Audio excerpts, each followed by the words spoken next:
Hi, everyone. Welcome back to Between the Vines. I'm Jennifer Phillips Russo, the Cornell Viticulture Extension Specialist for the Lake Erie Regional Grape Program, with my co-host, Andrew Holden, who is our Penn State University Business Management Specialist at the Lake Erie Regional Grape Program. And we Hey, have everyone. we have a very special guest back No, with us geez. today. Dr. Terry Bates, Director of the Cornell Lake Erie Research and Extension Laboratory in Portland, New York. It's an agri-tech campus of Cornell University. Thank you and welcome back, Terry. Hello. You Great to should be just back. be like an honorary co-host is what you should be. So Yeah. Yeah. in the theory, in the spirit of land grant universities, it is our job to make sure that we get research into the hand of people who can use it and work with it. And you do such great research in our region. So it just makes that transition Yep. easy to have you pop on and talk with us every once in a while. That's why I'm here. Thank you. And Uh, today we want to talk about your fertilizer calculator that you developed. yes. So I've gotten a lot of okay, let me back up. So we've been doing vineyard nutrition work for a long time. And currently I'm involved with the high res vineyard nutrition USDA project run by Marcus Keller out of Washington State University. And just there's been a ton of reinvestigation into things we thought we knew, and some things have been confirmed. I'm like, yep, that's the way we should do it, and we just confirmed it. And there's other aspects of nitrogen and potassium that we've taken a closer look at, and not saying that what we were doing was wrong, but we fine-tuned it a little bit more. Love that. So if anyone has listened to me give a nutrition talk before, you know that I'm really big on nutrient supply, nutrient uptake, and nutrient demand, and looking at all of those for your nutrient management plan. It's not just, I mean, so many people either just look at soils or just look at tissue or just use rule of thumb. What color are the leaves? Yeah, seat of the pants stuff. To make their fertilizer recommends for their vineyard. So I kind of like to take a look at all three.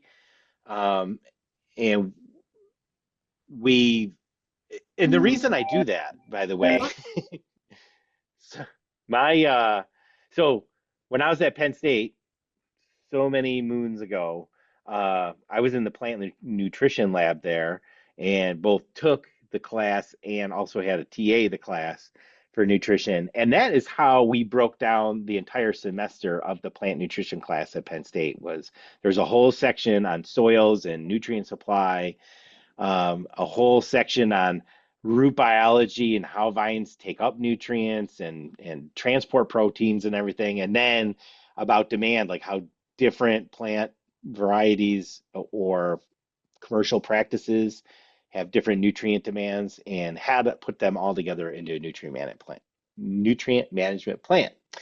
So taking all that in, growers still just want me to tell them, how much nitrogen do you want me to apply? So we made up these calculators. Let me share my screen.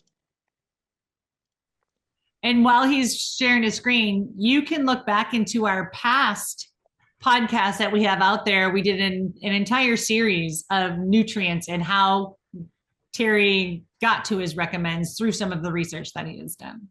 Yeah. And others. Okay, so when you look at these, I have a nitrogen calculator and a potassium calculator. And so again, they're really broken down into different sections. Terry, I'm sorry. Do you just want to tell people where to find them first? Oh, yep. Go to the Efficient Vineyard website and EfficientVineyard.com. yeah, efficientvineyard.com. Go under viticulture blog. And so there's an article on the crop load calculator or crop estimation calculator we talked about in the last podcast. And then I have a nitrogen and potassium fertilizer calculator.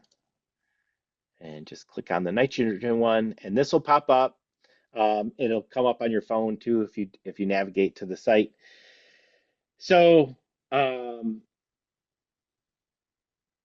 where was I going with this? So just put in all these values and it tells you how much nitrogen to add. Okay, so I broke it down into what I consider a maintenance nitrogen or maintenance potassium, and then a corrective nitrogen or potassium value. The maintenance is based on the idea of, oh, okay, I have this vineyard. You know what? My vineyard's pretty healthy. There's no obvious nutrient deficiencies. My production level's okay, but I just want to know from a maintenance standpoint, like how much nitrogen or potassium should I be applying? So for the nitrogen calculator, we start out with soil organic matter, and that comes from your soil test results. That because we, by rule of thumb, we say we get about 20 pounds of nitrogen per percent organic matter in our soils in New York here. Again, unirrigated, dry land farmed, own rooted grapevines. That 20 pounds per percent of organic matter usually bears truthful. uh, if you do a lot in your vineyard to improve soil health, cover cropping or if you spread manure in your vineyard and you're doing things to improve soil health, you can up that rate of nitrogen release per percent organic matter. Or if you have a pretty dead soil, that number is going to be lower. But rule of thumb, we use 20% or 20 pounds per percent organic matter.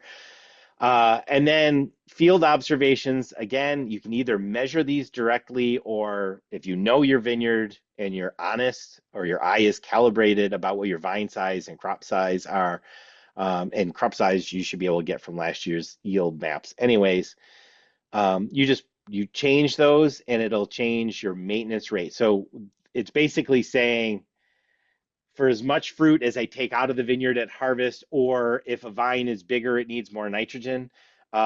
You're kind of calculating what that maintenance dose is just to kind of maintain the vineyard where it is.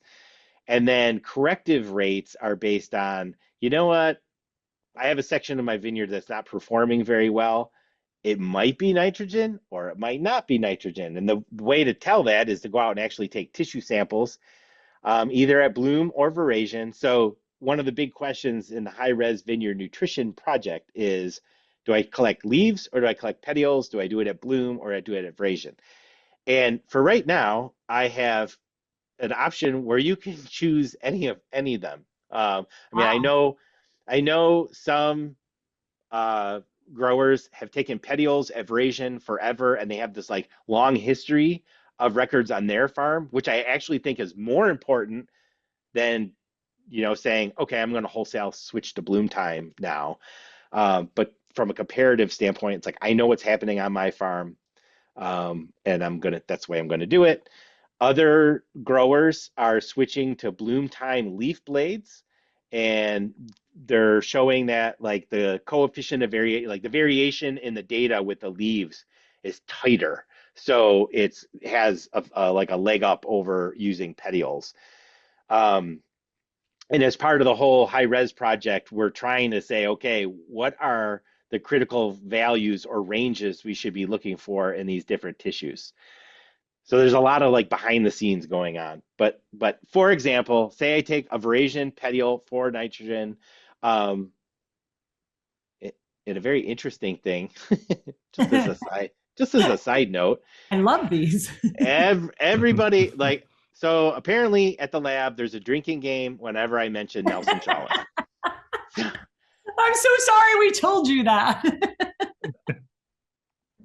We have a I lot of think fun it's at the good. lab. He was a really darn good viticulturist, so I'm glad that his lessons are still being used. I found a very old article, like back from the 1950s, saying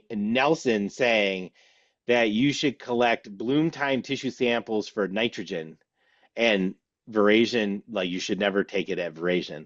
But for potassium, it's the opposite.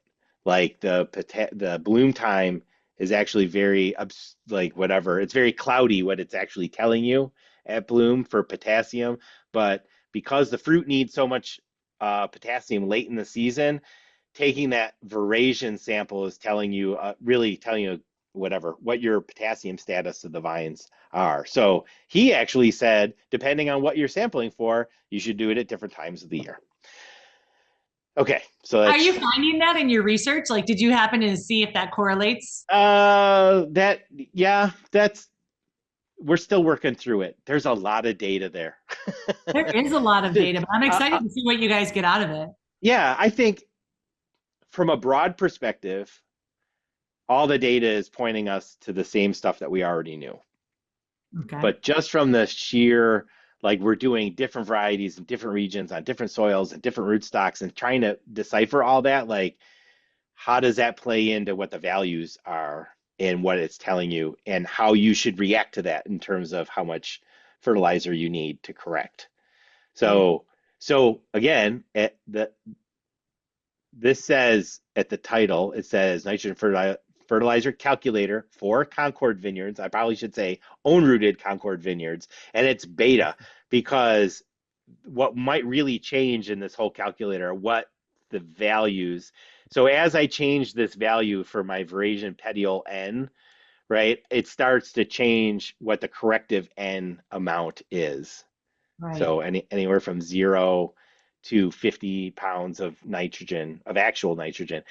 Um, Look at the cost per acre that's there moving. yeah, so behind the scenes, I may change over time as we learn more. I may change what those ranges are, and so what the calculator outputs. But for now, this is the best knowledge that we have. And I did put in different fertilizers. So you can click on any or all of these fertilizers. You want to read them And off just for our so listeners? there's, yeah, urea, ammonium nitrate, DAP or diammonium phosphate, and monoammonium phosphate or MAP, which tend to be more expensive, but also have a phosphorus component to it. And you can put in what I just put in what I got off the internet. For the cost. And what the cost is. But I mean, talk to your local fertilizer dealer and put in the price per ton that you purchase it at.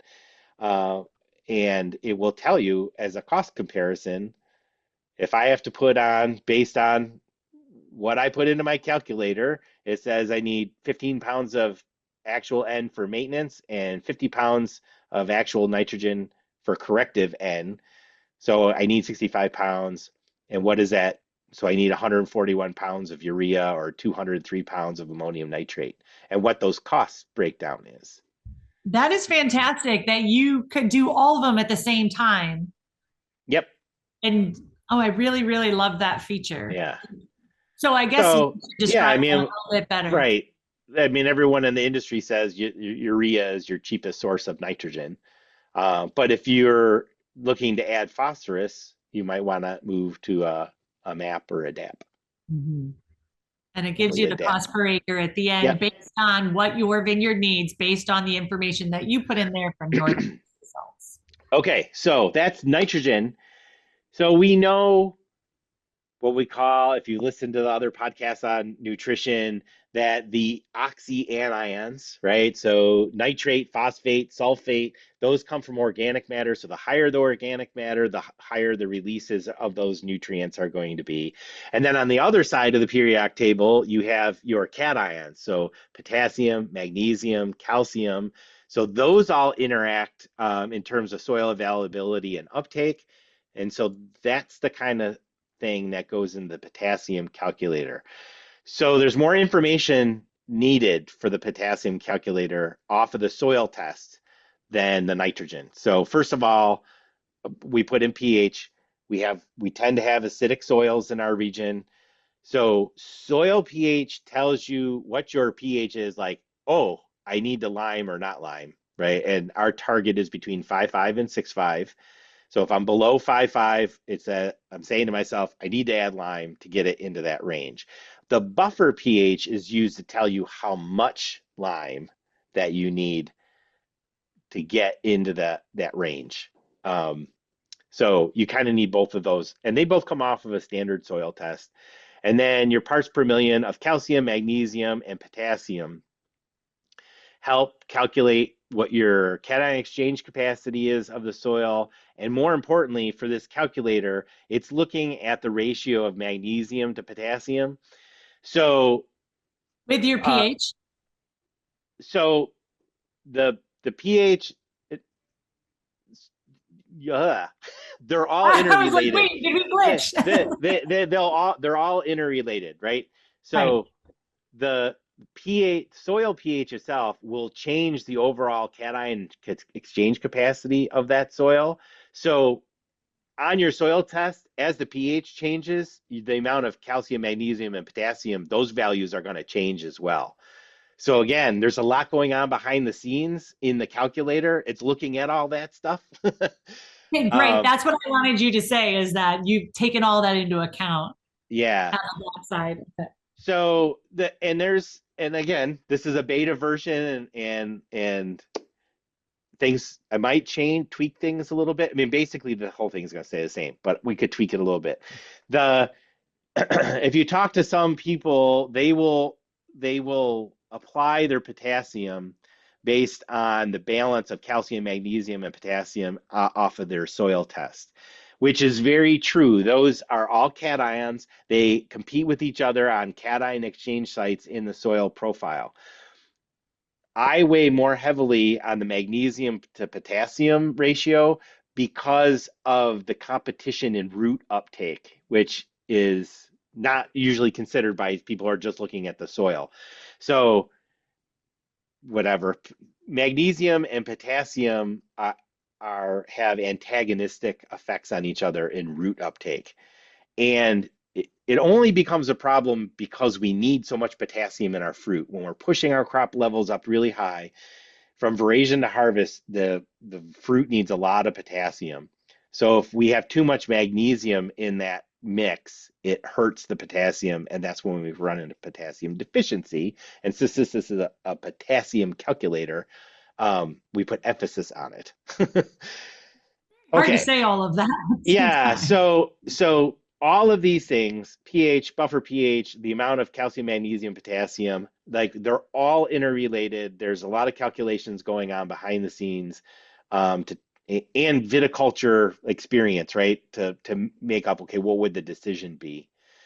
Um, so and then again, field observations, vine size and crop size. As the crop size goes up, the crop needs relatively more potassium than nitrogen. So that really factors into the maintenance rate of, okay, if I'm a grower and I'm in that 8 to 10 tons per acre year in and year out, that my maintenance rates of potassium are going to be higher. In general, for both nitrogen and potassium, the maintenance rates are going to be lower than the corrective. Again, the theory is, or the concept is, hey, I'm running this vineyard, things look good. I don't see any major potassium deficiency, but I am pulling off 8 to 10 tons per acre. How much potassium should I be adding back to that vineyard just to kind of keep the status quo? The corrective K is based off of tissue values. I see a problem. I sample a section of the vineyard that looks like it's got potassium deficiency. I compare that to a tissue I collected from a healthy section of my vineyard to really see if I have a potassium problem. And then that leads to a corrective rate, which tends to be much higher. So let's just put in, for example, I have a pH of 4.5, which is low, but not uncommon for our area.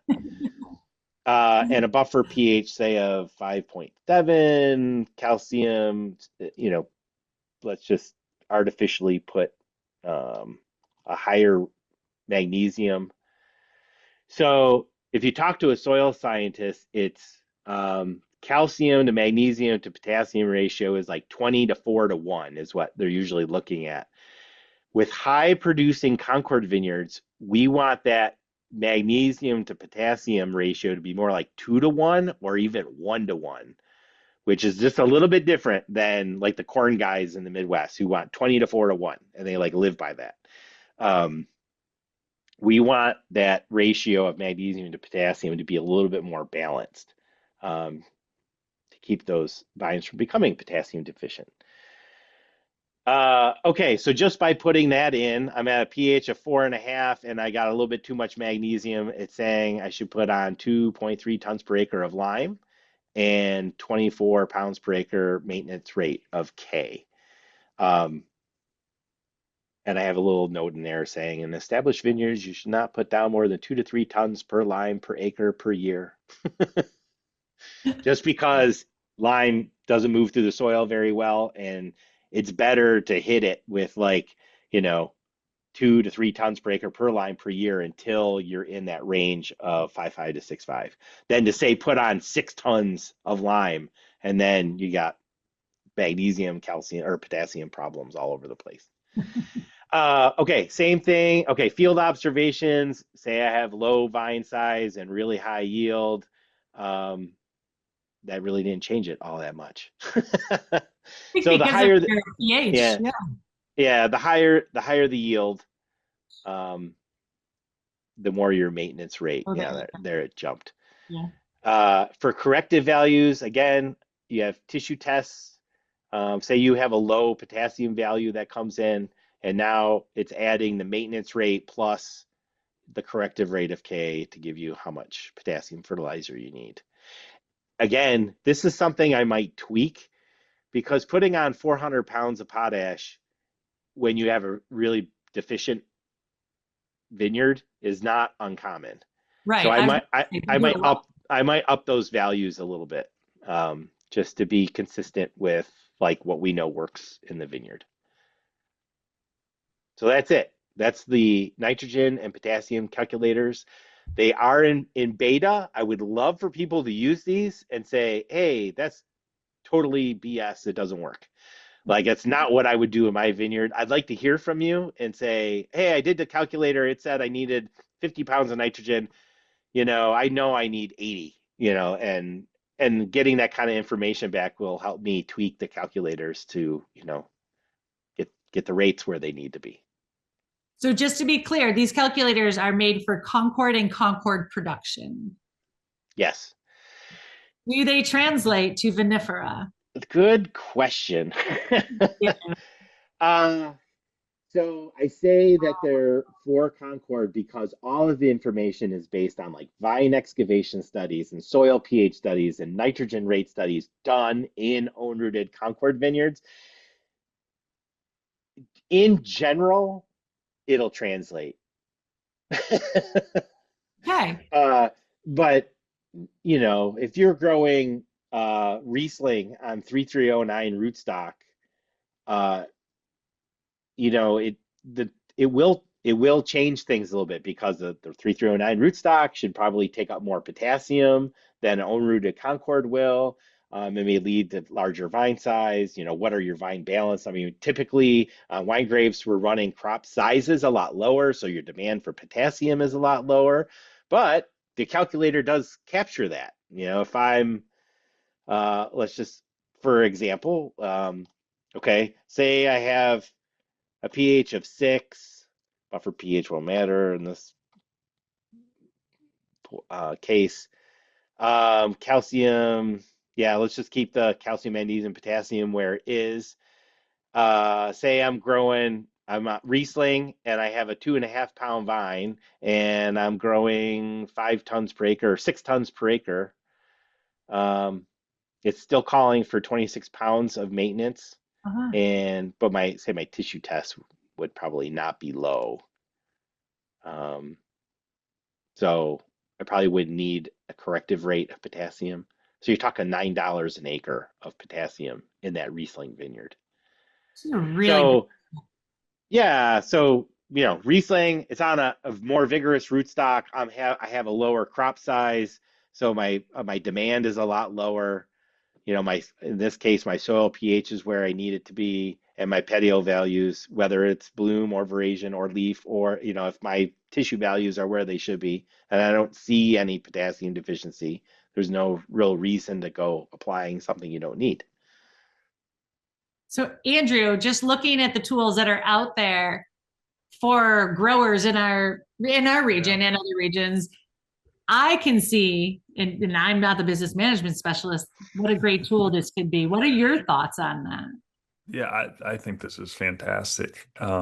It makes it's kind of a one-stop shop for fertilizer decisions for nitrogen and potassium. It's not only does it cover rates, but it gives you price comparisons, and if as long as you have your soil test data and maybe some petiole samples, you can get a really good idea of what your fertilizer requirements are. Um, it's yeah, if you're not already doing this to calculate your fertilizer requirements, definitely check it out. And like Terry said, give us some feedback on it because we want to make this tool as good as possible for the growers to use. I was just pulling up, hold on one second. Well, yeah, absolutely. And of course, we're always very blessed and thankful for the research that you have done here. And I know that you, and I feel actually weird saying it over and over again, but you have helped our industry tremendously on the nutrient front, especially the work that you did for pH and changing Mhm. the pH and what that does to vine growth. So adding this next layer, whew, I'm so excited about where this is going. Oh, hold How on. do you follow up after that, Terry? Yeah. Well, I just wanted just for those of you who are still interested in like the techie stuff that we do. Okay. All right. You see that? Yes. Yep. Okay. I see three So zones. yes. So this is how we applied it from our spatial vineyard management. So one way of doing it is, say I take my yield map and my soil map and I mash those together and do our zone analysis in my EV. I came up with three distinct, statistically different zones in this field. So I could go out now and take a soil sample and or a tissue sample from each one of those zones and stick it into the calculator and then come up with a variable rate prescription map, right, for that vineyard. That's one way of doing it. Another way of doing it is taking the calculator and making it into an Excel sheet. Now, again, some of you probably look at this and say, "Oh, heck no, I'm not doing that." but some of our growers actually asked me to do this, is to put it into put the whole calculator into a spreadsheet form, and now I can take all of my spatial data and apply the calculator to the spatial data. That's fantastic. So let me just move forward in this talk. Okay, so by doing that, if I have spatial data from my soil map, from my vine size, from my yield, either if I had tissue samples or if I have the new, hopefully, nutrient sensor from the High Res Vineyard Nutrition Project, I can put that input into that calculator. So in this farm, this particular block, it calculated what my maintenance rate of nitrogen would be. And then based on tissue samples, it also gave me a corrective rate of nitrogen. I put those together. And that would be my variable rate prescription map for urea in that particular block. So this was based off of, and I just want listeners who might not be able to follow what we're looking at, my EV information, that everything that you have here is geolocated in your Excel because you've downloaded it from some sort of sensor information that you have. And then you've Right. layered them all together and applied it to the calculator. Yeah, so anything that we do in my EV has a latitude and a longitude and then data. So the first two columns you see are longitude and latitude.